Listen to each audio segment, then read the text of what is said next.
me ha tocado el honor de ser presidente o moderador de esta mesa esta tarde, justo después del almuerzo, que suele ser una hora crítica. Pero bueno, creo que tenemos la suerte de contar con un grupo de panelistas de primerísimo nivel y además un tema que creo que es apasionante, por lo menos para todos los que hemos tenido la oportunidad de alguna exposición en América Latina a lo largo de los últimos tiempos, ¿no? Me gustaría presentar en primer lugar a las personas que me acompañan aquí.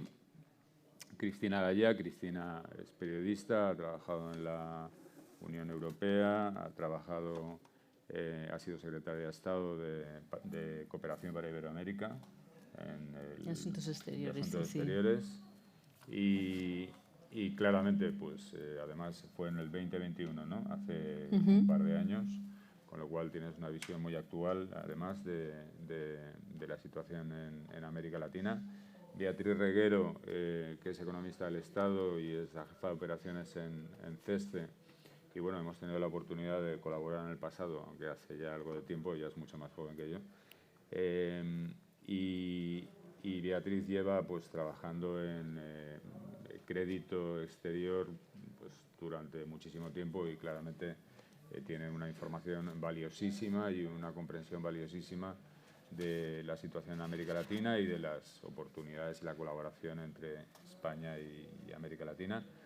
Rafael Pujol, bueno, yo creo que todos conocemos a Rafael Pujol, es presidente en la Universidad en Internet, ha sido rector de la Universidad Complutense y tiene una extraordinaria y dilatada carrera profesional como profesor, sobre todo en el ámbito y en el mundo de la educación. Y creo que el tema del talento es uno de los temas críticos en América Latina. Antonio Magraner es secretario general de Jóvenes Empresarios para Iberoamérica y bueno, es también buen amigo y paisano de la Comunidad Valenciana y nos podrá dar su visión sobre el mundo de la empresa y el talento también en Iberoamérica. Y Ramón Casilda lleva mucho tiempo también trabajando en la región y colaborando en el ámbito de la inversión, es economista, es MBA por ICADE, creo, si no recuerdo mal, y bueno, y también es una suerte que podamos contar con él. Vamos a intentar acabar como a las 5:25. Mi idea sería que abramos una primera ronda de intervenciones, de unos 5 minutos cada uno. Y voy a plantear 4 o 5 temas, pero me gustaría también que plantearais vuestra visión en general sobre cómo veis la relación entre España e Iberoamérica, cómo podemos ayudarnos mutuamente y cómo veis el futuro de esa colaboración. Creo que hay algunos temas que son casi obligados, ¿no? Plantear el giro un poco a la izquierda que hemos visto en los procesos electorales en América Latina en los últimos 2 o 3 años, sobre todo contando también con el hecho de que, bueno, probablemente, como muchos analistas dicen, en parte esto ha sido porque la pandemia castigó a una parte, quizá las capas sociales más desfavorecidas, y eso ha propiciado que en algunos países pues, se produzca un giro a la izquierda. También en esta línea un poco el populismo en América Latina. El populismo es algo que creo que ocurre en todo el mundo de manera generalizada, da igual que sea populismo de izquierdas o populismo de derechas, pero claramente está teniendo un impacto en las instituciones. Me parece que ese también es un tema interesante. La posición y la relación de América Latina con Estados Unidos, si, bueno, pues esa pérdida o menor relevancia que en los últimos años hemos podido ver de Estados Unidos con relación a América Latina, ¿cómo veis eso en este momento? También me parece importante plantear otro tema, y es que América Latina es para muchos el principal actor en términos de capital ecológico a escala global. Una parte muy importante del capital ecológico del planeta, de alguna manera, bueno, pues se encuentra en América Latina. Algunos países pueden tener un nivel de renta bajo comparado con otras economías avanzadas y, sin embargo, son titulares de una riqueza, ¿no?, que presta servicios ecosistémicos al conjunto de la economía global, que permite que economías más desarrolladas puedan seguir contaminando de alguna manera y agravando un problema como el del calentamiento global, y si eso va a cambiar de alguna forma las políticas de cooperación o la colaboración financiera y también cómo medimos la riqueza en el mundo.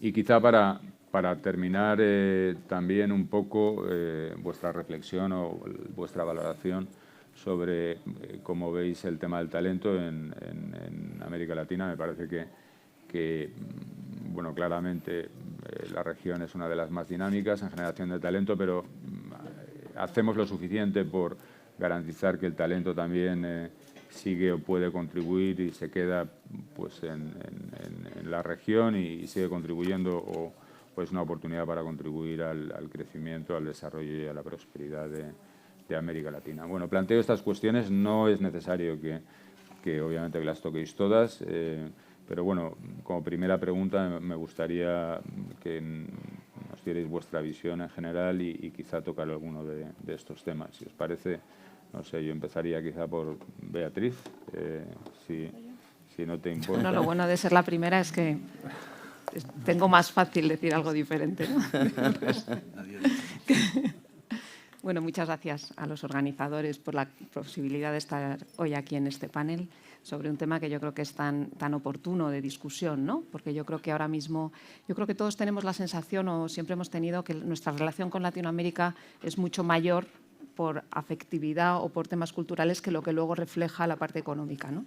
Y es verdad que la parte inversora siempre ha sido muy importante, lleva siéndolo décadas, pero es verdad que la exportación de bienes y servicios a Latinoamérica de las empresas españolas pues está en un 10-12% en el mejor de los casos, que no parece que sea, o por lo menos siempre nos quedamos con cierta insatisfacción, ¿no? En cuanto a por qué esta relación no es más estrecha.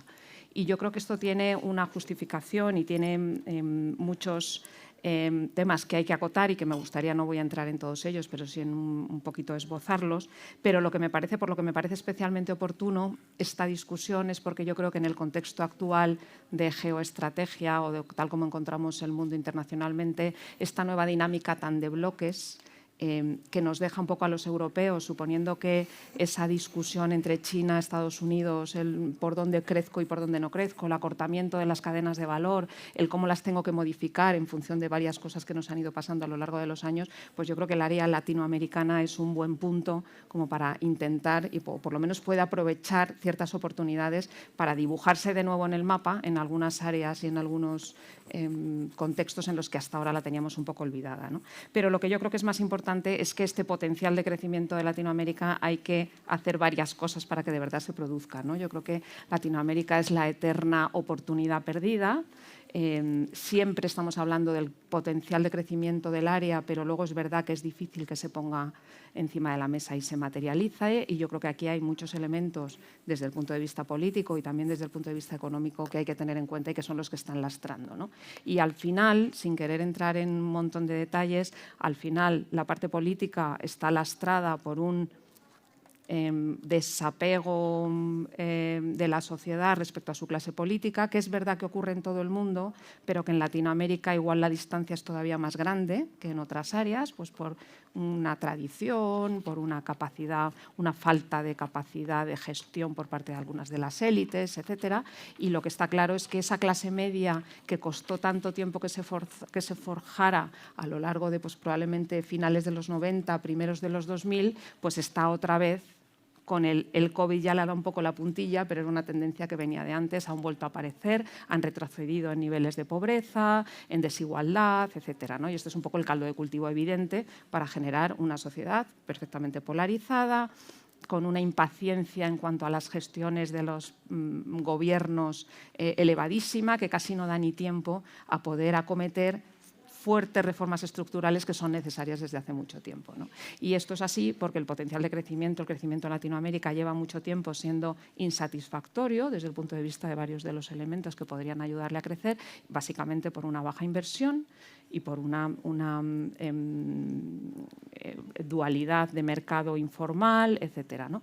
Con lo cual yo, sin querer entrar en mucho detalle, que estoy segura que luego podremos, a mí me parece súper oportuno hablar ahora para intentar poner a Latinoamérica en el mapa.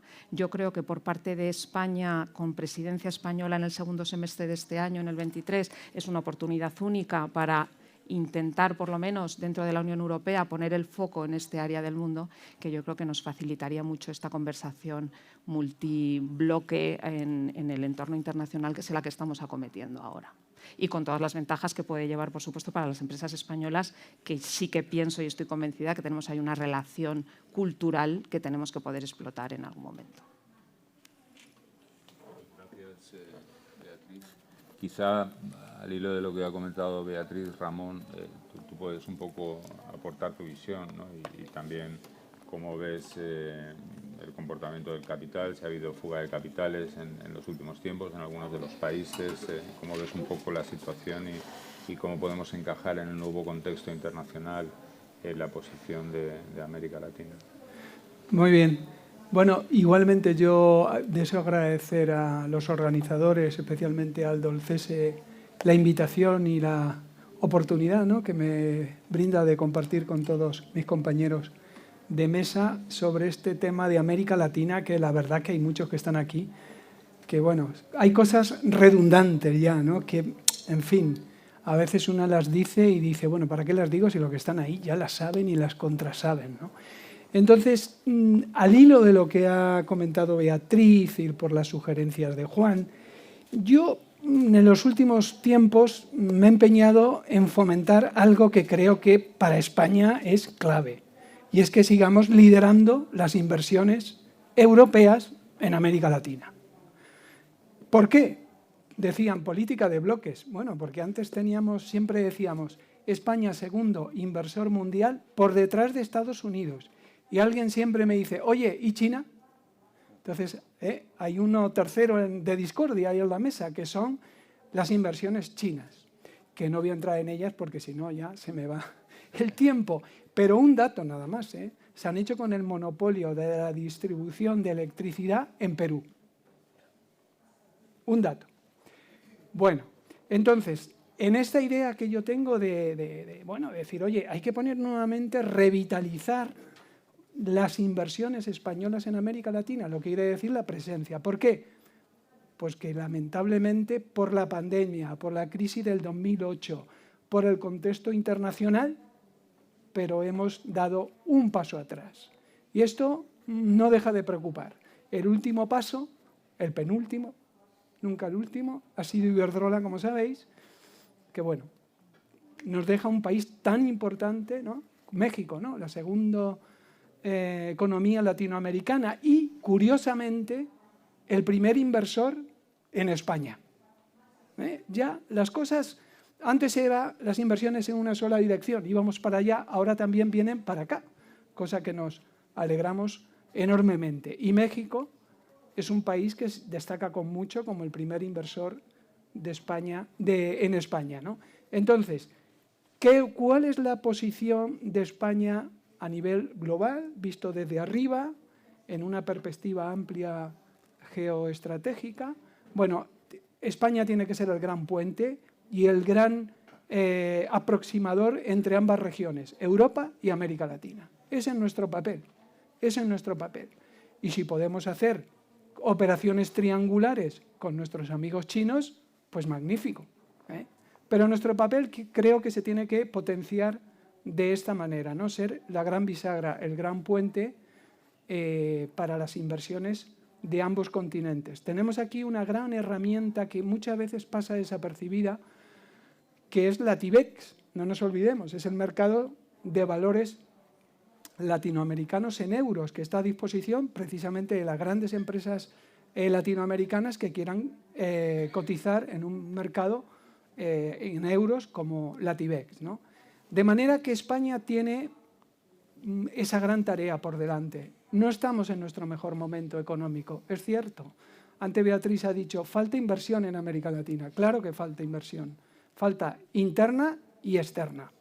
Y entonces, en estos momentos, no podemos seguir perdiendo territorio en América Latina. ¿Por qué? Porque es nuestro mercado natural.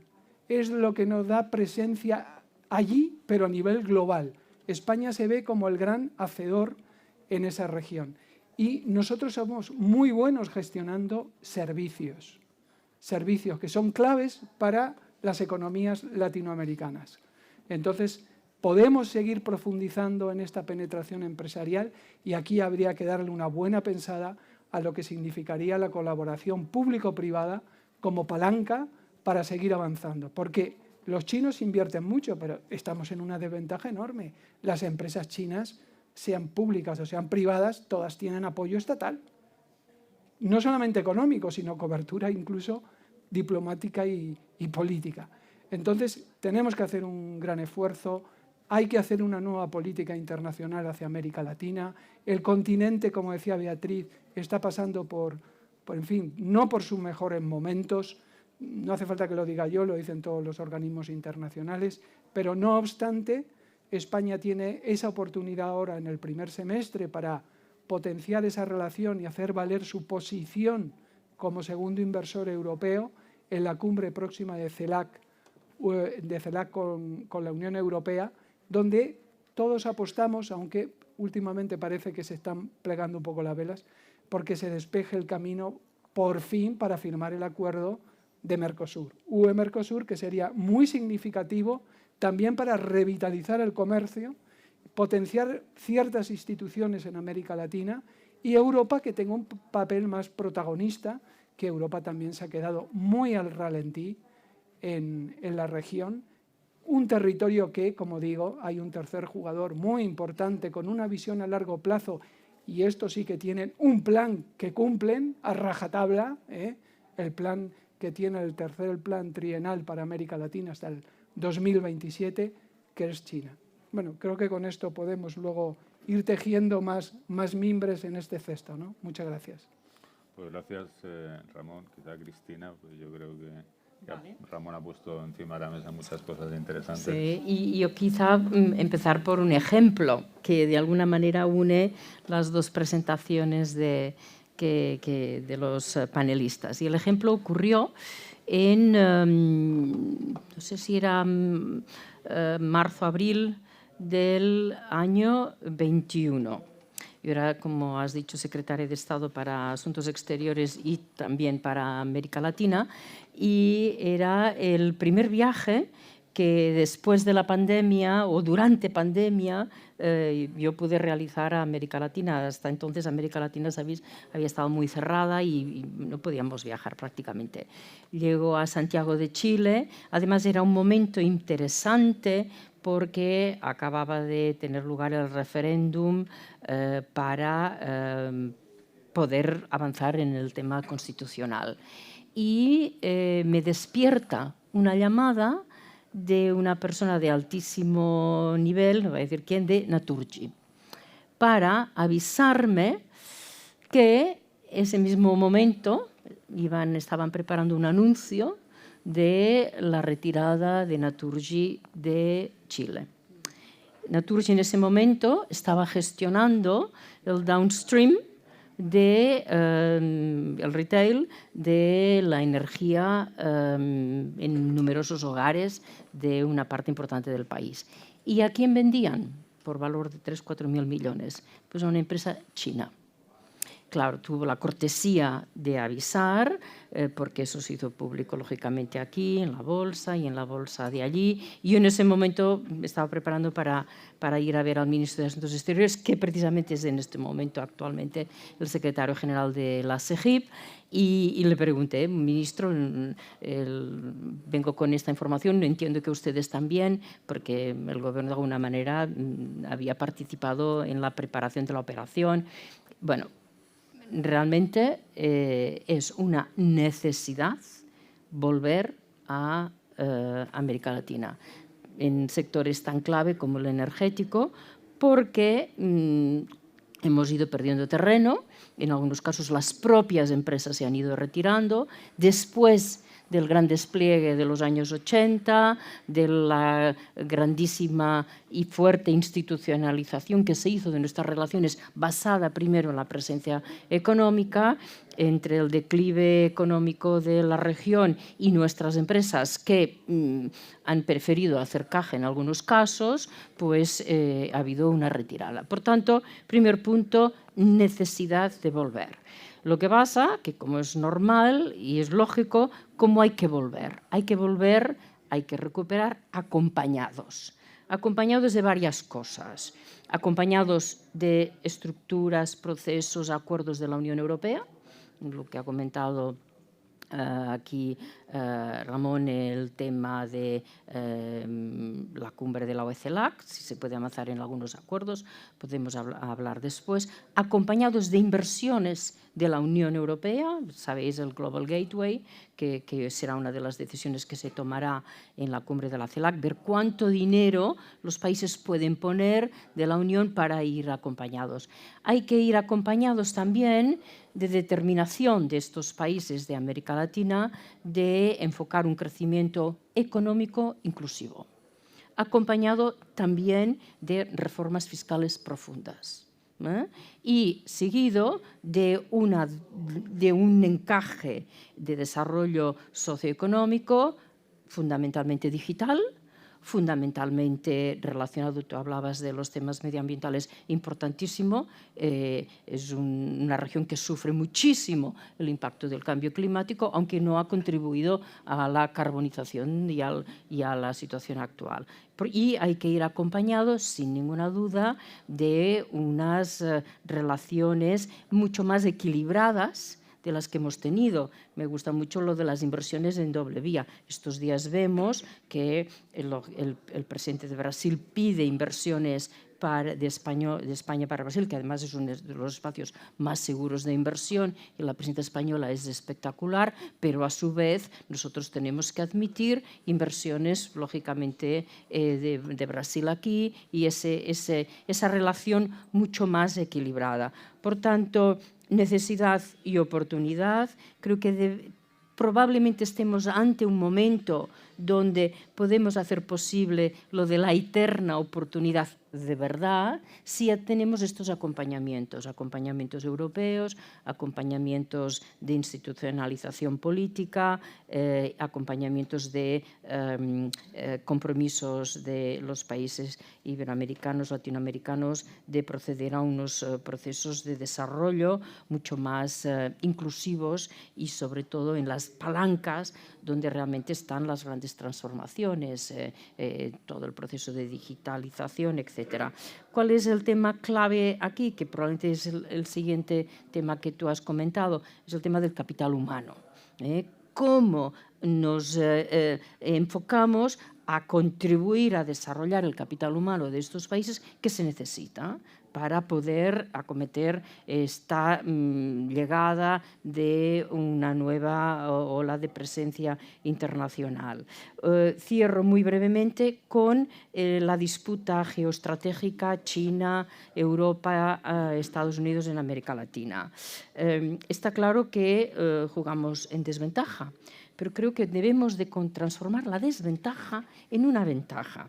Fijaros solamente si los grandes creditores, inversores internacionales, el BID o la CAF, pusieran en sus procesos de financiación de proyectos, sobre todo de infraestructuras, elementos claros de cumplimiento de rigor medioambiental.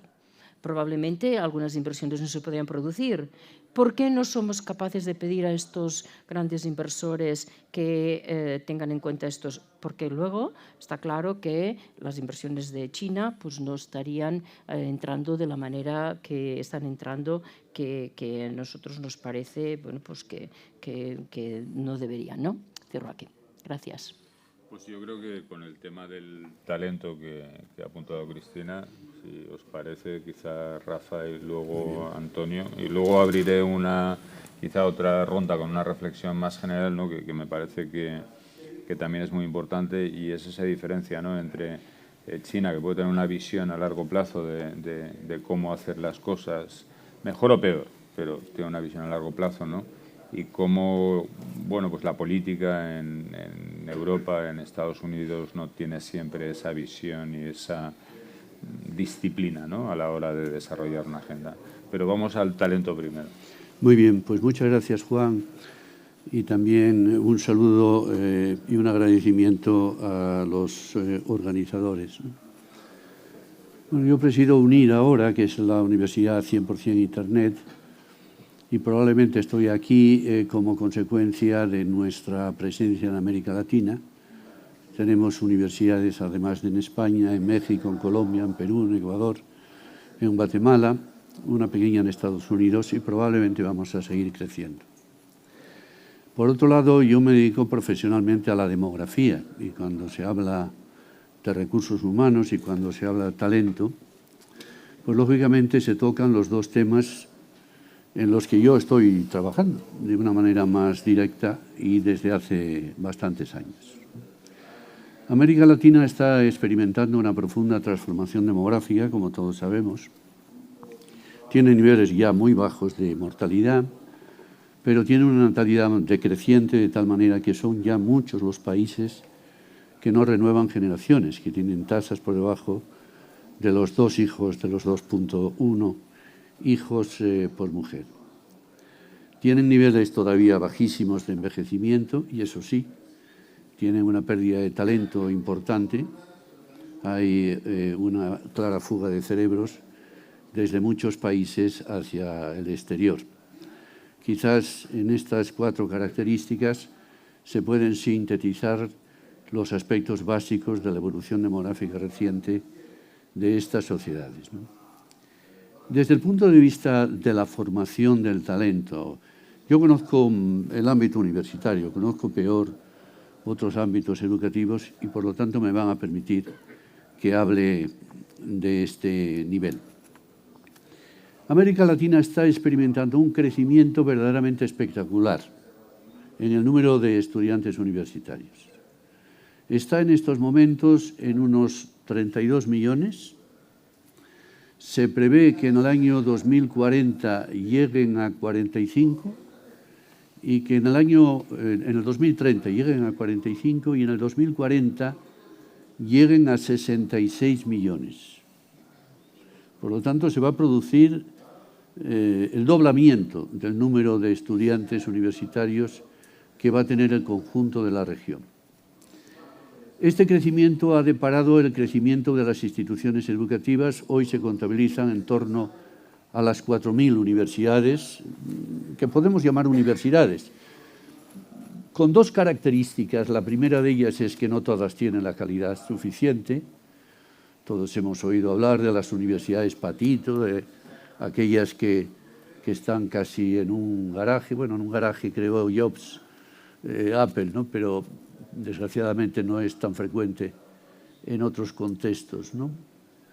Por lo tanto, universidades que no tienen la calidad necesaria, rasgo que está acompañado en América Latina por otro que a mí se me antoja importante, que es que las universidades son muy poco inclusivas todavía. De tal manera que el fuerte crecimiento experimentado solo son estudiantes de primera generación, y allí llaman estudiantes de primera generación aquellos de la familia que van por primera vez a la universidad. Sus padres, sus abuelos no lo fueron con anterioridad. Estudiantes de primera generación, lo cual evidentemente constituye pues, un elemento de satisfacción porque es una conquista social realmente significativa.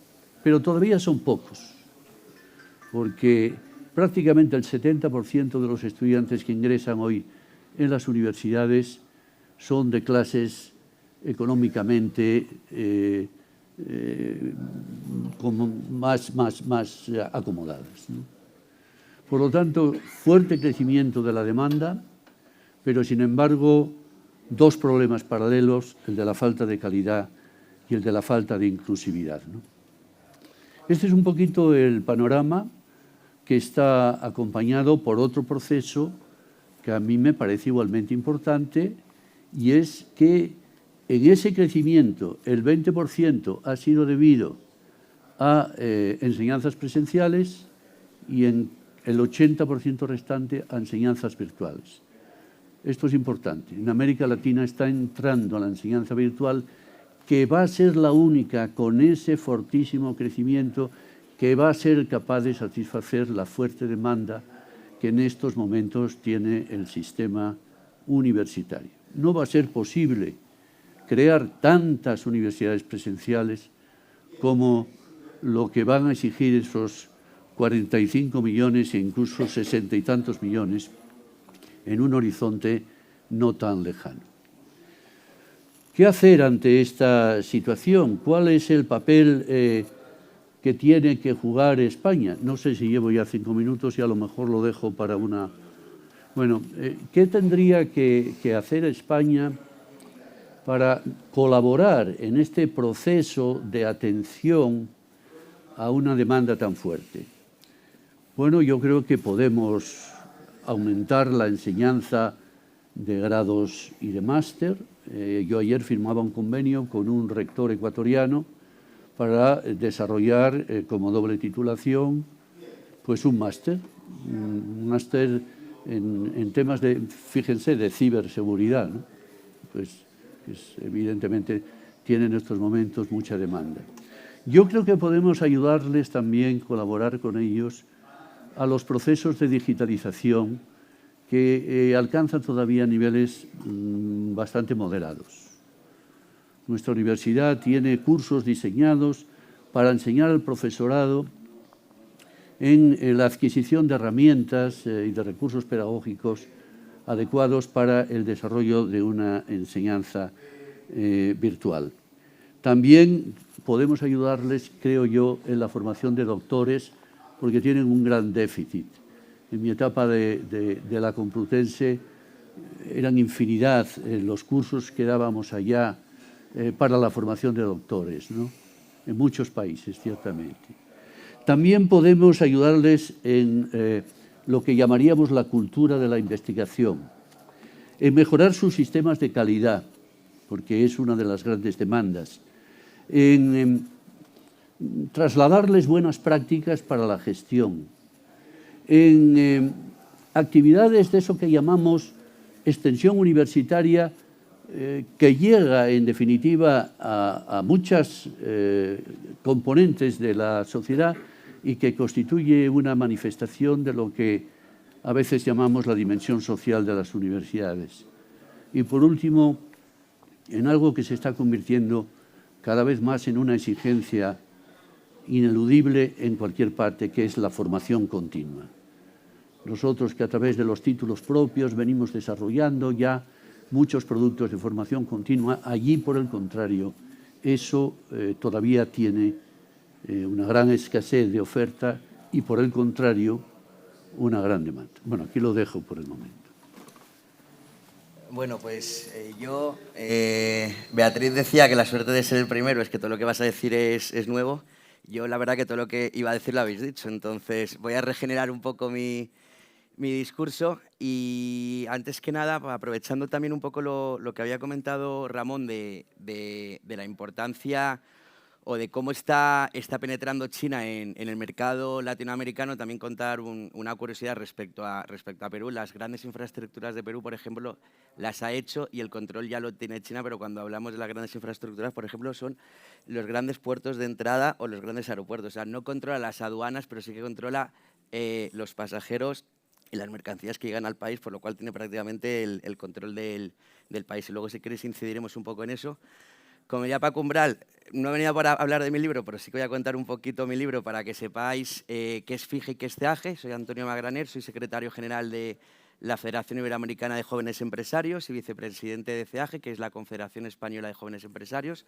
Estamos dentro de CEPIME, de la Asociación de Trabajadores Autónomos de España y de la COE. Vendríamos a ser como los juniors de COE, y en FIGE en concreto, en el mundo iberoamericano, del cual la verdad me considero un enamorado. Tenemos representación en 17 países a través de las asociaciones nacionales de jóvenes empresarios, con más de 150.000 socios directos y 500.000 indirectos. Ahora os cuento un poquito la diferencia, porque ese desfase, empleando a casi 3 millones de personas en toda la región de manera directa y a más de 6 millones de manera indirecta. Porque hay 150.000 asociados directos y 500.000 indirectos, porque por estatutos todas las asociaciones de jóvenes empresarios, ya no solo en Iberoamérica, sino prácticamente en el mundo, eres joven empresario hasta los 41 años. A partir de las 41 ya pasarías a las organizaciones senior, a las CEOs de turno. FIGE se creó justo este año, hace 15 años, por lo cual hay muchos empresarios que fueron jóvenes empresarios que empezaron con FIGE, que no están de manera directa en el mundo FIGE, pero como también estamos rodeados del mundo académico, vendrían a ser alumnis de FIGE. Entonces, a nosotros desde la Federación Iberoamericana de Jóvenes Empresarios estamos trabajando y estamos muy empeñados en este talento que comentaba Rafael. Hay un gran talento en Iberoamérica. Somos la región o de las regiones a nivel mundial que más jóvenes hay en edades comprendidas entre 16 y 29 años. A mí personalmente cada 2 o 3 semanas me toca viajar a algún país de Latinoamérica y es impresionante ver, con los pocos recursos que se tiene, pero los pocos recursos ya no solo de capital, sino de muchos más aspectos, el talento que hay en Latinoamérica. Siempre se ha hablado y Cristina comentaba de la oportunidad de Latinoamérica, de que es una gran oportunidad, es un gran continente y es una gran región, pero parece que no llega, y siempre hablamos de que vamos a perder el tren de despertar a una gran región. Pero yo creo que sí que estamos en un momento clave ahora mismo, porque el iberoamericano es resiliente por naturaleza, como os comentaba. El talento que hay es innato, no somos capaces de saber lo que hay en muchos países con unas condiciones totalmente desfavorables para ser, en este caso estoy hablando empresario o emprendedor, y es clave porque en los próximos años o tomamos cartas en el asunto o va a haber una destrucción tremenda de este talento. Va a haber una destrucción tremenda de este talento en 2 vías. Directamente porque no vamos a dejar desarrollar este talento y este joven pueda ser emprendedor y luego empresario, por lo cual al ser empresario pueda mejorar las condiciones sociales de su entorno, de su ciudad, de su estado o de su nación, o bien que formemos a este talento, pero como no va a tener las capacidades o las facilidades a la hora de buscar financiación, de trabas burocráticas, que el talento que hemos desarrollado en nuestras regiones acabe explotando y se aproveche en otras partes. Nosotros, luego a esto le sumas también que, claro, el joven al final, los jóvenes que quieren ser el día de mañana, pues los jóvenes quieren ser el día de mañana lo que ven como algo exitoso. Pues hoy en día quieren ser influencers, quieren ser deportistas, quieren ser determinados aspectos que ven el lado bonito, pero es complicado decirle a un joven tienes que ser empresario cuando desde los países se denosta muchísimo la figura del empresario, llegando a haber países que desde el propio gobierno no paran de criticar al empresario. Entonces, la labor que tenemos que hacer todavía es mucho más complicada. Nosotros desde FIGE intentamos trabajar muchísimo ya como organización supranacional o con cada una de las asociaciones nacionales, con universidades, con el mundo académico, con escuelas de negocio, pero ya en origen en esos países, para intentar desarrollar o para intentar generar un ecosistema lo más favorable posible para que pueda haber una semilla, un espíritu de emprendimiento, que tenemos claro que no va a ser de forma inmediata, no va a ser esos resultados ya, pero hay que generar esa semilla para dentro de 3, 4, 5 o 10 años a medio plazo empezar a ver pues, vientos o corrientes más favorables. Por ejemplo, con Armando, que está aquí, también aprovecho la ocasión para saludarle, igual que dar las gracias a Aldo y a Sociedad Civil por habernos invitado. Estamos trabajando en crear una línea de becas para jóvenes empresarios que a lo mejor no tengan tantas posibilidades económicas, pero quieran formarse a la vez de que estén lanzando su emprendimiento. También con otra fundación que está aquí presente, que es la Camilo José Cela, hemos desarrollado un máster ad hoc para jóvenes empresarios en la región iberoamericana, y al final lo que estamos haciendo, como comentaba hace un momento, es generar esta semilla para que dentro de 5 o 10 años podamos empezar a recoger los frutos. Pues muchas gracias, Antonio. Bueno, yo creo que nos queda aproximadamente media hora, ¿no? Y a mí me gustaría quizá ir más a la reflexión general, ¿no? Sobre la visión, ¿no? Y además en el nuevo contexto, ¿no? Y me gustaría hacer esa reflexión general de la visión de cómo debe ser la relación de colaboración entre España y América Latina, o entre Europa y América Latina, cómo tenemos que ver a América Latina, poniendo también un ejemplo, ¿no?, de algunas de las cosas, ¿no?, que ha acelerado la guerra en Ucrania, ¿no? Y es la preocupación por las cadenas de suministro, la preocupación por la aceleración de la transición energética. Y esto lo enlazo con la visión de China sobre la política y la economía internacional, ¿no? China, por ejemplo, lleva 15 años invirtiendo en los minerales y las materias primas para la transición energética. Controla, de hecho, ese mercado, pues probablemente en un 80 o 90% en la mayor parte de los minerales que son críticos para la transición energética. Y con la crisis energética y de modelo económico y político que abre la guerra en Ucrania, bueno, pues los europeos y los americanos y también los iberoamericanos nos empezamos a plantear, bueno, podemos depender de un país, ¿no?, para acelerar la transición energética o acelerar o mantener o garantizar la sostenibilidad de industrias que son tecnológicas o la industria de defensa, la industria aeroespacial, si no tenemos un control de las materias primas críticas, ¿no?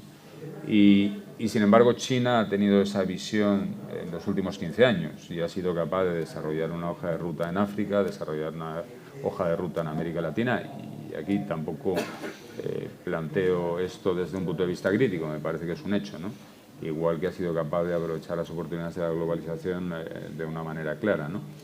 Entonces, en ese contexto que nos plantea la crisis que abre de modelo y de arquitectura política y económica global la guerra de Ucrania, ¿cómo veis un poco cuál es la visión que tenéis sobre cómo deberíamos construir y desarrollar una visión sobre la colaboración entre España, Europa y América Latina? Y si os parece, seguimos un poco el mismo orden, ¿no? Y con esta ronda pues acabamos el panel. ¿Empiezo yo?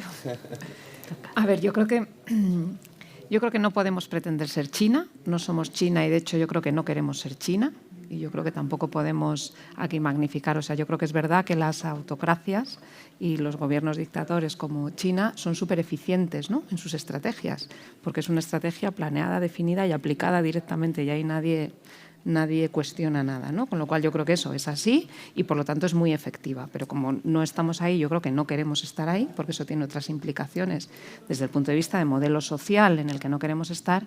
Tenemos que ver un poco qué es lo que podemos hacer desde nuestra parte, ¿no? Yo creo que China ha sido súper eficiente por eso y sobre todo porque lo que ha tenido es mucha financiación y muy poco estándar en cuanto a compliance y a otros requisitos y criterios medioambientales, comentabas tú antes, Cristina, pero de otros muchos, ¿no?, que directamente no existen para ellos, con lo cual también todo es más barato, todo es más eficiente y todo es más rápido, ¿no? Entonces, nosotros no podemos jugar con esas reglas y no queremos jugar con esas reglas. Entonces, yo creo que nosotros lo que tenemos que intentar es influir, ampliar nuestra capacidad de influencia en estos mercados para ayudarles a desarrollar todas esas partes de estructura básica que no tienen suficientemente relacionadas, ¿no? Yo creo que todos los comentarios que ha hecho Rafa sobre el tema educativo me parecen fundamentales, todo lo que sea ayudar a crear capital humano con todas las tecnologías, la digitalización, me parece clarísimo, pero es que hay otras muchas más cosas, ¿no? Latinoamérica sigue teniendo un tema de fiscalidad pública,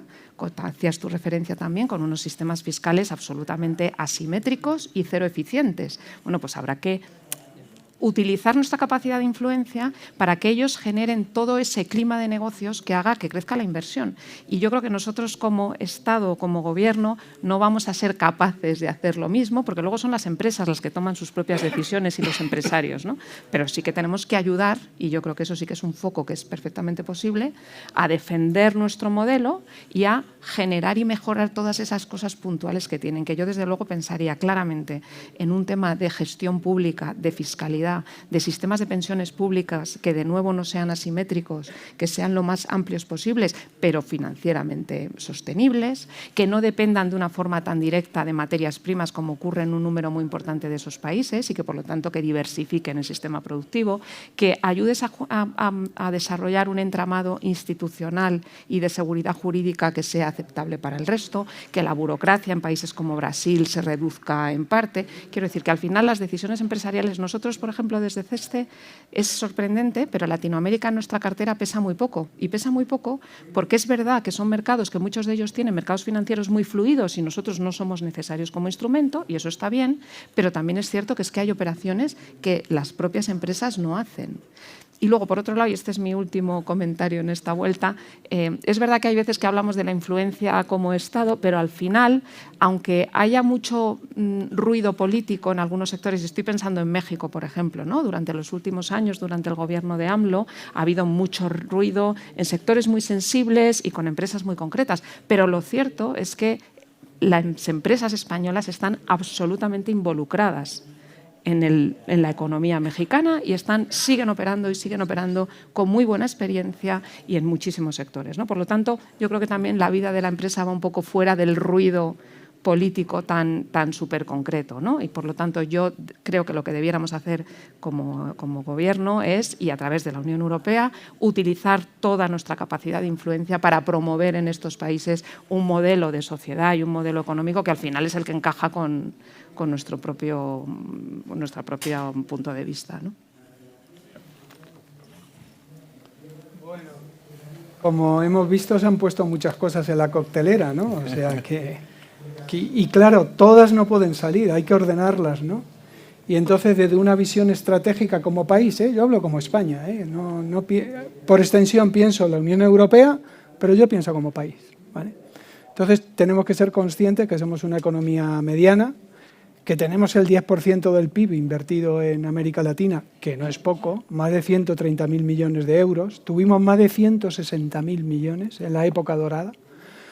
Por lo tanto, tenemos que acotar muy bien nuestro tiro. Uno es clave, y estoy totalmente de acuerdo con lo que ha dicho Rafael, es decir, apostar por la línea del conocimiento, es no equivocarse y sembrar esas semillas que necesitan las empresas, los empresarios, la sociedad, que sea más inclusiva, que sea más sostenible, todo magnífico. Ahora bien, hay que acotar. Me estoy acordando cuando decía Beatriz, tenemos que hacer un pacto institucional, yo hablo de colaboración público-privada. Estamos en una situación similar, no digo igual, porque la historia no se repite, ¿no? Pero muy similar cuando América Latina estaba en los años 80 y era la década perdida, ¿os acordáis, no? Un desastre, es decir, no había inversión, década perdida. Y hubo un país, claro, muy poderoso que se vio muy afectado y dijo, esto lo tengo que solucionar. No porque me importe más o menos América Latina, es que mis empresas están sufriendo y mucho, y sobre todo las bancarias que no cobran los préstamos. Y ese país es Estados Unidos. Y dijo, pero claro, yo tengo que hacer una visión estratégica y de conjunto, porque tengo que sacar al continente de esta rémora de la década, y se inventó, con muy buen criterio, el consenso de Washington.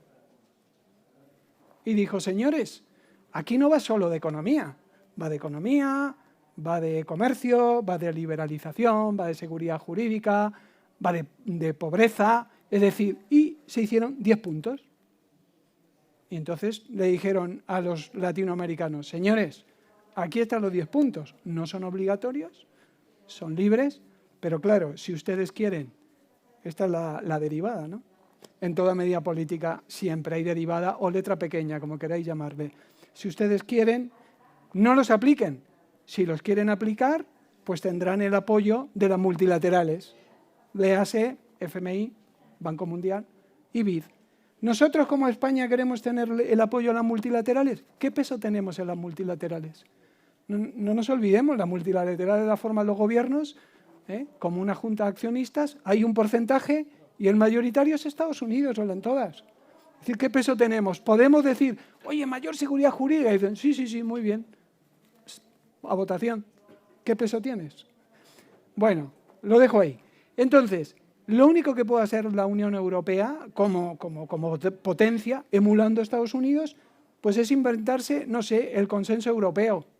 10 puntos que a lo mejor España ahí, hipotéticamente estoy hablando, ahí España sí podía influir. ¿Por qué? Porque tiene mucho peso en la región y es un actor de primer nivel y ahí sí que podría influir en algunos puntos. En algunos, porque como economía somos la cuarta en la Unión Europea, o sea que que no podemos influir en todo. Entonces, como país yo creo que tenemos que dar unas prioridades. No sé si en las próximas elecciones generales América Latina va a pesar mucho en el discurso político. No sé si los gobernantes tienen esa visión tipo China, de decir, oye, voy a aprovechar si de verdad soy mi mercado natural. Bueno, aquí Cristina bien lo sabe, el idioma como vector, ¿no? O sea, yo siempre explico en las clases, digo, ¿por qué España hizo este rápido desembarque en América Latina? En 10 años hicimos lo que hizo Estados Unidos en media década, porque nos unía el idioma. Llegábamos y no hacía falta mucho traducir, ¿verdad? Los catálogos, los procesos, estaba todo, enseguida nos entendíamos. Ahí tenemos un valor, como yo digo, un activo incalculable. Pues explotémoslo, vea educación, vea conocimiento, como ustedes quieran. Pero ¿ustedes imaginan que en América Latina se hablara el chino? No sé lo que sería América Latina, desde luego. Cada uno que piense lo que quiera, ¿no? Entonces tenemos que priorizar. Y los primeros que tienen que priorizar son los que gobiernan. Sin voluntad política, la empresa pierde mucha fuerza. O sea, hoy en día, en esta geopolítica, o los estados van de la mano o viceversa con las empresas, tienen apoyo, es una gran palanca, o por libre no hacemos nada. Nada. El primero que nos quiera, yo tuve, lo puedo decir ahora, ya ha pasado, yo estaba en el Consejo Asesor Internacional de Repsol cuando todo el tema de vaca muerta. En fin, si hubiéramos tenido otro apoyo, Argentina no hubiera puesto, no sé, esa bota de esa manera tan prepotente, como pasó un Estado contra una empresa, y punto. Entonces, o hacemos una colaboración pública-privada, el gobierno o lo que nos gobierna, los líderes políticos, se toman en serio más allá de la retórica de mercado natural, de vínculos históricos, y cuando se hace alguna inversión importante salen los titulares inmediatamente España y tenemos que seguir invirtiendo demás, o si no nos van a comer el terreno, queramos o no, los chinos. Han empezado con infraestructuras. ¿Por qué? Dicen, es que los chinos invierten mucho en infraestructuras. ¿Por qué invierten en infraestructuras? ¿Quién es el primer socio comercial de América Latina? Ya no es Estados Unidos, es China. Del único país que no lo es, y no creo que lo sea, es de México. Pero México no exporta materias primas. Lo demás sí. ¿Y qué dijeron los chinos? Tenemos un problema. Aquí los puertos son muy pequeños. La unidad de producto es muy elevada. Yo tengo que tener infraestructuras fiables, ¿verdad? Y con una capacidad importante para que mis grandes cargueros lleguen allí y las mercancías, en fin, transiten por autopista, no por caminos destartalados, que hacen que la seguridad de ese comercio pues sea más costosa y demás. Entonces, esto no es un juego nada más empresarial, ¿eh? Yo creo que es un juego, por supuesto que empresarial, porque las empresas son los actores, los que deciden si van o no, pero cada vez más sin un respaldo institucional, público, llámele como quiera, ¿eh? Japón en los años 80 me ha venido a la cabeza, era el líder exportador, pero claro, detrás tenía un MITI poderoso, ¿no? El Ministerio de Industria y Comercio Internacional. Claro, pero, en fin, aquí tenemos a ambas secretarías de Estado y tenemos una Secretaría de Estado de Comercio que a lo mejor está diciendo, Ramón, está diciendo muchos disparates, pero yo creo que los tiempos son los que son. Si dicen que vuelve el capitalismo de Estado otra vez, porque es necesario por todas las crisis que ha habido, los rescates y todo lo que ustedes saben mejor que yo, pues muy bien, pues aprovechémoslo para hacer una alianza público-privada con una visión estratégica muy clara hacia un continente que todavía puede darnos muchos dividendos en las dos direcciones. Y eso es lo que espero que se renazca con fuerza en la próxima cumbre que todos estamos tan esperanzados, ¿no? Y que sigamos tejiendo todavía complicidades con los países, pero todavía mucho más. Y que si alguien tiene acceso a a los líderes que se van a presentar próximamente a las elecciones, que le soplen fuertemente al oído, que se tomen en serio, que no América Latina como una región histórica, bien, sino como una región muy estratégica para España. Yo diría que la más estratégica, por supuesto, después de Europa, ¿no? Lo dejo aquí. Gracias. Gracias, Ramón. Bueno, Cristina. Sí, antes os he comentado un ejemplo de cómo dejamos espacio a China en Chile hasta el punto de que controla la producción de energía y la distribución. Ahora os voy a dar un ejemplo de otra cosa, de la cara opuesta, que es una empresa española en El Salvador que yo visité, donde su inversión en pesquería es un ejemplo de buena explotación del Pacífico, porque está ubicada en el Pacífico, y de excelente inversión de desarrollo socioeconómico en la costa, donde esa empresa transformadora hace latitas de atún que se venden, os podéis imaginar cómo, y además solo emplea, o prácticamente solo emplea, es decir, es difícil decir solo emplea, a mujeres con responsabilidad familiar. De manera que ha transformado un espacio que os podéis imaginar era un espacio muy complejo en un espacio donde hay una prosperidad, una inclusión social y una transformación. Y además, tanto interés ha generado que las empleadas pueden proponer, cuando hay ampliación de plantilla, pues que personas que provienen de las mismas situaciones degradadas puedan entrar. Por tanto, no queremos el modelo chino. Yo creo que esta es una clara decisión que debemos de tomar como somos europeos. Claro, una cosa es no quererlo y otra cosa es poderlo evitar. Y entonces, la única manera que tenemos para evitar estos modelos chinos es, sin ninguna duda, trabajando en serio con los organismos financieros internacionales y exigiendo pues, unos estándares de inversión, pero sobre todo trabajando a nivel europeo. Porque este ejemplo que os he comentado desde El Salvador, bueno, pues es un ejemplo espectacular, pero se requiere valor, se requiere una perspectiva de mercado, no es un ejemplo que tú puedas transportarlo, porque además es verdad que lo que requiere en muchos casos de esos países es grandes acciones empresariales, industriales, sobre todo de infraestructuras y de digitalización, también de educación. Por lo tanto, nuestra entrada es sólida, transformadora, con una visión de acompañamiento de una región que se ha quedado atrás, no crece, las perspectivas de crecimiento de este año no son las buenas, tiene el problema demográfico, etcétera, es hacerlo acompañados de la Unión Europea. Yo creo que ahí nosotros lideramos ese acompañamiento. Lo lideramos porque si no somos los primeros, sin ninguna duda somos los primeros europeos, pero en la mayor parte de casos tenemos mucha más experiencia y algo que ha comentado Ramón muy claro, tenemos la lengua.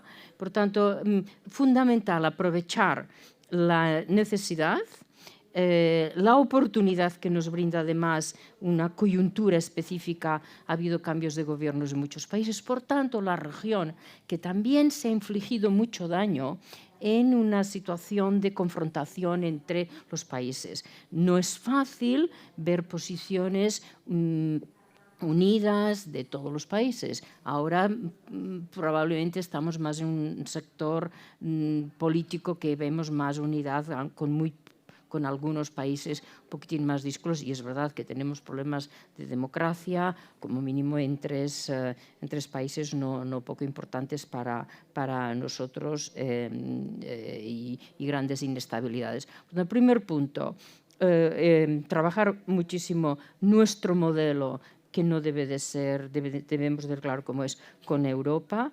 Estas oportunidades que hemos ido creando de desarrollar institucionalmente el acuerdo de la Unión Europea con Chile, sin ninguna duda hacia adelante, el acuerdo de la Unión Europea con México y el acuerdo con Mercosur, que este es muchísimo más difícil porque sabemos que el consenso en Europa es frágil y en el Mercosur también. No, nos parece que sí, que lo podremos, es más difícil.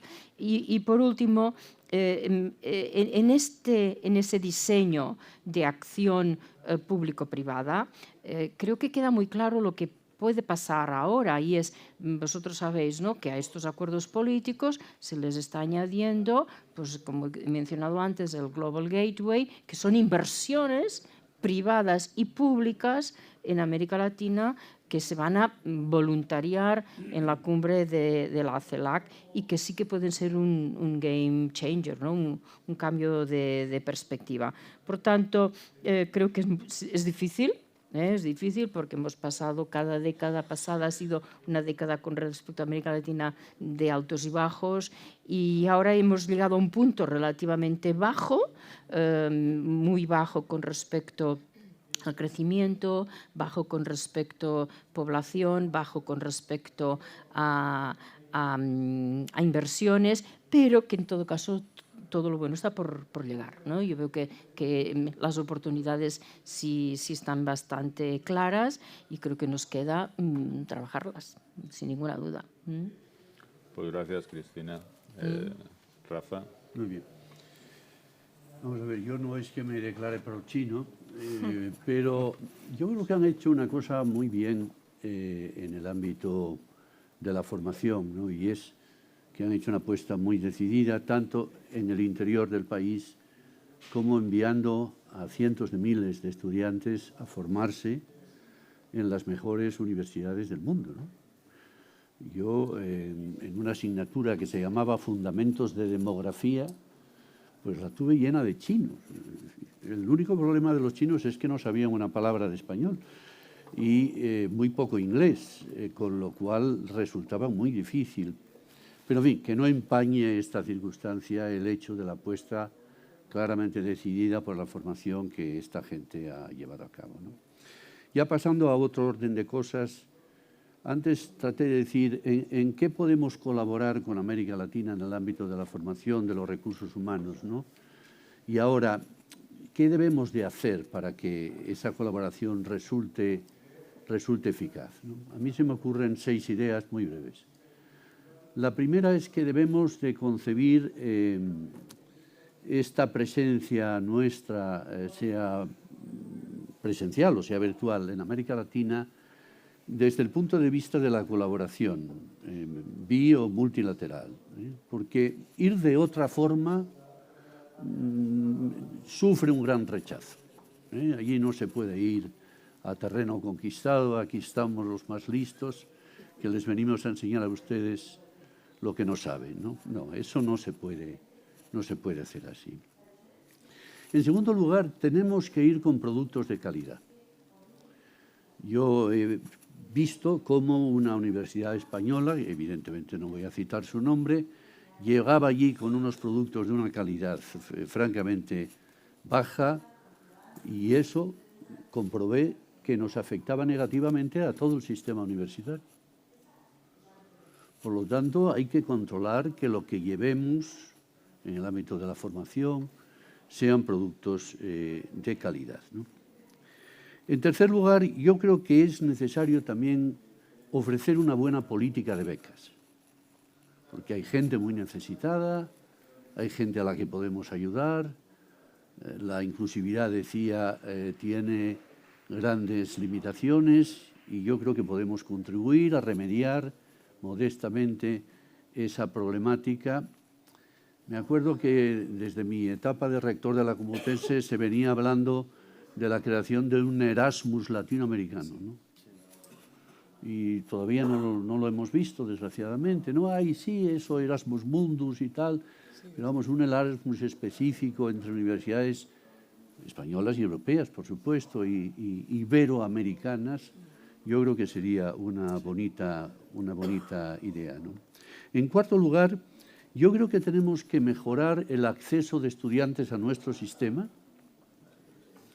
Hubo una época en que la selectividad para extranjeros se suprimió, considerando que podían entrar al sistema universitario español con los mismos requisitos con los que entraban a su propio sistema, ¿no?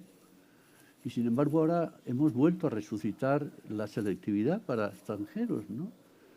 tenemos niveles de internacionalización tan modestos que yo creo que esta recuperación pues no es una buena idea, sinceramente. Creo que habría que revisarla, ¿no? Pero no solo es facilitarles a que vengan, es facilitarles después en la convalidación de estudios, ¿eh? Eso es un tema todavía pendiente importante. No tenemos los sistemas suficientemente ágiles para que estos procesos, que son engorrosos, que son una pesadez, se hagan con unos niveles de eficacia muchísimo mayores. En quinto lugar, yo creo que también deberíamos de acompañarles en acciones tendentes a mejorar esos procesos de inclusión y a mejorar su propia situación económica y social de aquellos espacios donde vayamos, ¿no? No somos un plan Marshall, evidentemente, ni lo podemos concebir así, pero también podemos contribuir a que esa dimensión social y territorial que las instituciones educativas deben siempre de tener se manifieste de alguna manera en esos procesos de colaboración derivados de nuestra presencia allí. Y por último, yo creo que hay que reforzar las alianzas estratégicas entre universidades latinoamericanas y universidades españolas o iberoamericanas o ibéricas, porque yo creo que es la forma de que tenga sentido esa colaboración de la que estoy hablando, ¿no? La lengua española, lo habéis citado todos, es un gran instrumento, ¿no?, que nos puede acercar muchísimo y oponer de alguna manera, y permitidme un cierto chauvinismo, y permitir que las relaciones con España pues adquieran la dimensión que deben de tener, ¿no? Y que no tengan, digamos, las universidades americanas la acogida que tienen o que se implanten como se están implantando en muchos países de América Latina, ¿no? Esto es mi... Muchas gracias, Juan.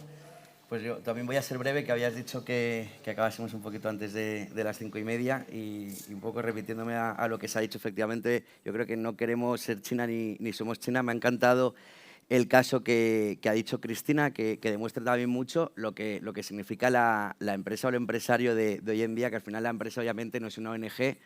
La empresa tiene que tener una cuenta de resultados positiva, tiene que ganar dinero, pero es que las empresas cada vez tienen una mayor concienciación social de ayudar o generar una prosperidad en el entorno. Y al final yo creo que no hay mayor política social en un país o en una región que generar puestos de trabajo, porque al final es lo que más dignifica a una persona, y eso lo tienen que hacer las empresas. Por lo cual, para mí, la mayor política social que se hace en un país la hacen los empresarios y las hacen las empresas. Y cuando, después, poniendo un caso de por qué no queremos ser China, a mí me gusta mucho el fútbol. Y me acuerdo que España acaba de ganar el Mundial de Sudáfrica y se había inaugurado en Costa Rica, en San José, un estadio para 70.000 personas, espectacular, el más moderno de prácticamente toda la región latinoamericana, y se va a España a inaugurarlo. Y me llama mucho la atención que leí un poco sobre el estadio que se inaugura, y el estadio lo construyeron los chinos con capital chino, con dinero chino, pero llevaron al 1 millón de trabajadores chinos y cuando acabó el estadio se volvieron los chinos a China. Eso es un caso de enriquecerte a costa de no generar prosperidad en el país, que yo creo que es lo que no queremos. Y hablando de qué tiene que hacer España ya desde un punto de vista empresarial con Iberoamérica, como os decía al principio, yo soy un ferviente defensor de Iberoamérica, y cuando a nosotros nos preguntan en COE o en CEAGE o en foros empresariales, sobre todo jóvenes empresarios, que a través de la digitalización tienen más fácil internacionalizarse y ya pueden competir con a lo mejor empresas más grandes. Oye, pues mira, quiero irme a Asia, quiero irme a Oceanía, el norte de África, X países de África, que hay mucha oportunidad. Siempre les digo, esto está muy bien, por supuesto que sí, pero ¿habéis ido a Latinoamérica? No hemos probado. Pues a ver, tenéis un canal natural que es Latinoamérica, que no solo el idioma que se habla, que son 600 millones de personas que hablan el mismo idioma, sino que nos unen unos lazos culturales y en muchos casos familiares. Y en eso, desde un punto de vista únicamente empresarial, pues le tengo mucha envidia sana a la Commonwealth, que sí que ha sabido muy bien hacer un espacio político en el que hay X millones de personas que hablan un mismo idioma, que posiblemente les unan muchos menos lazos culturales o familiares de los que podamos nosotros tener en Iberoamérica y que han sabido trabajarlo. Entonces, yo creo que el crecimiento o la expansión internacional de España desde un punto de vista empresarial, me da uno que sea una multinacional, pequeña, mediana empresa o esta startup o joven empresario más digitalizado que quiera ir, es un primer paso iberoamericano y, por supuesto, con alianzas público-privadas, que además en Latinoamérica en muchos países funcionan muy bien. Yo creo que ha quedado demostrado, y sobre todo en la pandemia, que las alianzas público-privadas y este mundo colaborativo es esencial y es imposible que las empresas salgan sin un acompañamiento de los países, pero es igual también que es imposible que los países absorban estas empresas que van a venir sin unas alianzas público-privadas. Entonces, para mí es esencial este tejido público-privado, el que la gente se conciencie que la empresa, el empresario, el trabajador, el capital humano son lo mismo. O sea, no puede haber una empresa fuerte si los trabajadores no son felices y tú no generas una prosperidad en el entorno del trabajador, pero tampoco puede haber un Estado, una nación, un país fuerte si no hay empresas fuertes, al igual que no pueden haber empresas fuertes si no hay Estados fuertes. Y ahí un poco lo que tú comentabas, Beatriz, que comparto mucho contigo, el caso que has dicho de México. Sí que es verdad que el ruido político y el empresarial parece que no van en la misma sintonía o a la misma velocidad. Las empresas españolas en México, la mayoría yo creo que están muy contentas de estar y están reforzando sus alianzas y sus objetivos en México, pero sí que es verdad que hay veces que hay que tener una responsabilidad y una altura de miras más allá y saber que a lo mejor ahora ese ruido político no conlleva falsos o va en detrimento de las empresas, pero que si empezamos a tener mucho ruido político, tarde o temprano sí que puede perjudicar. Entonces, al final hay que tener una responsabilidad y una altura de miras, pero desde un punto de vista empresarial y político, y son claves las alianzas estratégicas público-privadas. Si os cuento un último caso, ha sido la Cumbre Iberoamericana de Jefes de Estado hace muy poquito, en Santo Domingo. Desde hace unos años se celebra un encuentro empresarial que va paralelo a la Cumbre de Jefes de Estado, que lo organiza la SEGIP junto al Consejo de Empresarios Iberoamericanos, y desde la Cumbre de Andorra estamos también los jóvenes empresarios organizándole. Por ejemplo, un ejemplo de colaboración público-privada que va a ir en beneficio de los empresarios. En el encuentro empresarial se firmó un acuerdo entre el Gobierno de España y el Gobierno de Paraguay para poner fin a la doble tributación y para que las empresas españolas puedan ir a Paraguay sin ningún tipo de problema, pero que también, que lo habéis comentado, y yo creo que es esencial, que capital latinoamericano venga aquí. O sea, tenemos que empezar a abrir la mente y a buscar esa bidireccionalidad que es esencial. Pues muchísimas gracias, Antonio. Yo, después de haber escuchado a nuestros panelistas, bueno, me gustaría compartir alguna reflexión, ¿no? que me han suscitado las intervenciones. Me parece, por un lado, que se ha apuntado aquí un poco la necesidad de reflexionar y pensar sobre cuáles deben ser las reglas del capitalismo que estamos construyendo en este siglo XXI. Si echamos un poco una mirada hacia atrás y todo el proceso de inversión de España en América Latina se produce, bueno, en los años 90, sobre todo la parte más importante, ¿no? Si echamos un poco una mirada hacia atrás, realmente el mundo en el que vivimos y esta economía global es algo bastante nuevo, porque cuando cae el muro de Berlín, la mitad de la población mundial estaba fuera del sistema capitalista. Y no estaba China, no estaba India, no estaban las repúblicas soviéticas. Y bueno, y la globalización y las reglas del liberalismo económico, de alguna manera, o estos valores del liberalismo económico, han construido esta economía global. Y creo que ha habido una enorme generosidad por parte de Occidente también en esa construcción y hemos hecho que China, por ejemplo, que estaba absolutamente descolgada de la economía global durante los últimos 200 años, bueno, pues se haya convertido en un líder político y económico de primerísimo nivel, ¿no? Pero ha habido costes, ¿no? Ha habido costes, un coste que no hemos tocado mucho hoy ha sido el coste medioambiental, pero es un coste muy importante. También ha habido costes sociales. Occidente, bueno, las clases medias bajas y las clases menos favorecidas han sufrido mucho con esa internacionalización de los mercados de trabajo. También en América Latina pues, se ha sufrido, ¿no? Y por lo tanto yo creo que de alguna forma pensar, ¿no?, cuál es el modelo económico y social que queremos construir o al menos en el que queremos fijarnos, ¿no? para intentar defenderlo en las próximas décadas me parece que es algo crítico, ¿no? y sobre lo que probablemente necesitamos más reflexión, ¿no? Me parece que se ha apuntado también una idea que es muy importante, es la de la colaboración público-privada. Hoy vivimos en un mundo en el que la cogobernanza es básico, ¿no? Es decir, al final el poder político está fragmentado y es imprescindible, ¿no? De alguna manera empezar a donde el sector privado pues, puede innovar, puede crear estándares, buenas prácticas, ¿no? Y de alguna manera los gobiernos y los reguladores tienen que aceptar que tienen que jugar otro papel, porque si no es imposible, ¿no? el crear reglas que funcionen a escala global, ¿no? Y luego voy a acabar con una última reflexión, ¿no? Que me recuerda a mi etapa en el gobierno español y mi etapa en el Fondo Monetario, que estaba vinculado también a lo que decía Ramón del Consenso de Washington. Bueno, yo creo que algo que claramente no hicimos bien en los años 90 fue el no tener un mínimo sentido de la humildad, ¿no? Y de la construcción conjunta y colectiva, ¿no? Es decir, el Consenso de Washington, bueno, pues sí jugó un papel, pero es muy difícil aplicar las cosas cuando no hemos participado juntos en el proceso de construcción de esas reglas o en construir una visión, ¿no? De alguna manera compartida, ¿no? Yo creo que España tiene mucho que aprender de los países de América Latina, muchísimo, y probablemente, bueno, pues nosotros también podemos compartir muchas experiencias, ¿no? con la región.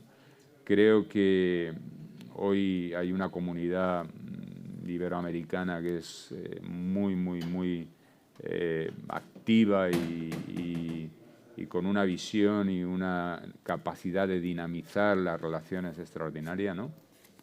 Y deberíamos apoyar más la colaboración, ¿no? Construir de alguna manera una visión compartida basada en las cosas que nos unen, basadas en poder hacer cosas juntos, basadas en una cierta generosidad y una cierta humildad también, ¿no?